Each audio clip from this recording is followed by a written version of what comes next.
Hello everybody, it is Dr. Z back for Module 3 in ALTC807. I hope everybody is having a great week. I am working really hard to get feedback completed on your Task 1 submissions.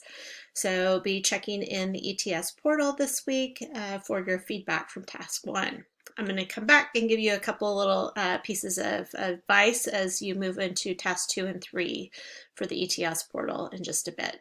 So Module 3 for the course, we're going to continue our reflective practitioner work. So in this week's work, or in the module, you should be focusing on the completion of Task 3 for your PPAT, which is focused on designing instruction for student learning. Your course assignments are due on February 27th, and reminder that your Task 2 and 3 work must be submitted to ETS before the March 2nd, 2022 deadline. For our course assignments that are due for the completion on the 27th, we're going to be discussing your work for Task 3 and hopefully stair-stepping you into successful completion of that task. So please reflect via your discussion posts on your focus students that you've selected for the lesson that you're developing and you're writing about. Make sure you maintain confidentiality for your students. No individual names, no family names should be included.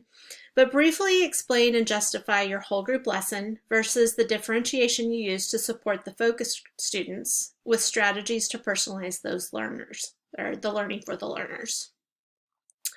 For the journal assignment, you're going to consider your lesson, select focus students, analyze the instruction, and provide an overall reflection. Start with sharing about the lesson plan you created, discuss how you know that learning occurred, analyze the students that did not meet the learning goal, and describe specific strategies, activities, materials, resources, and/or tools that you would use to support your students. Discuss how you'll use these strategies to support students who need the additional support and the class as a whole. So one of the things that I'll give you feedback on, and I think as we're learning more about the profession of education, is just the technical aspects of how we talk about what we're doing and the decisions we're making in the classroom. So I'm going to give an example. In looking at some of the Task 1 submissions, I felt like they were well done, but they were sometimes missing the technical description of what an instructional strategy was. So example, like a prompt might ask you to articulate what instructional strategies are you choosing to implement in your classroom.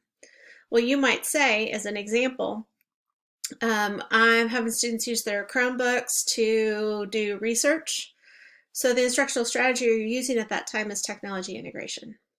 So those are some of the pieces that I'll give you feedback on and maybe help further develop vocabulary as you articulate what you're doing in the classroom. So just be thinking about that. Learning theories might be another example, and that's a tough one, but go back and think about, you've had in your preparation through the university the opportunity to use the beloved T2T lesson plan template that is so thorough, but one of the components of that had you identify learning theories that were evident in the lesson plan that you developed. It also had you identify instructional strategies you were going to utilize. It had you identify specific content standards. So as you work through some of the components of this course in your reflection, and also think about some of the things that the PPAT submissions are asking you, go back and reflect on what you know you have worked through some of the coursework utilizing that T2T lesson template, because there was a reason why all those components were part of that template, helping you remember how to articulate what it is that's important about being able to talk about and demonstrate that you understand solid instructional planning for the learners. Okay, so that gives you a little bit of context for what we're working on in Module 3 and a little bit of additional things, a few things to think about for your PPAT submission. I'm just going to remind you on your journal submission to keep going in that original Google Doc that you shared for your journal template back in Module 0. Just continue to place a page break from between your last entry and the next one and date it.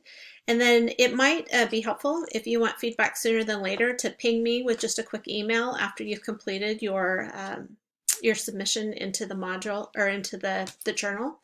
And that way I'm not waiting till a specific date to go start opening them up.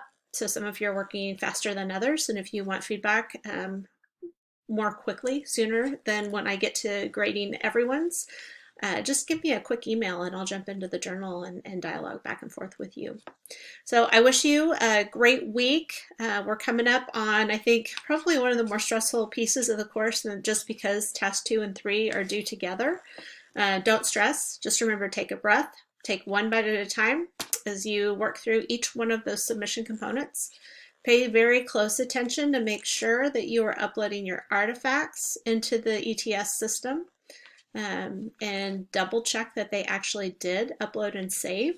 I've seen a couple of submissions that did not have their artifacts, so we want to work the kinks out through the task 1 and not have that happen again for task 2, 3, and 4.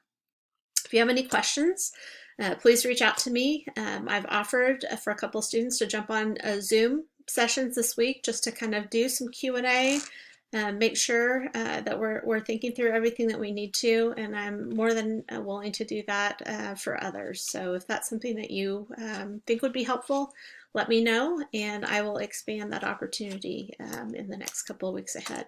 So, all right, take care. Have a great week.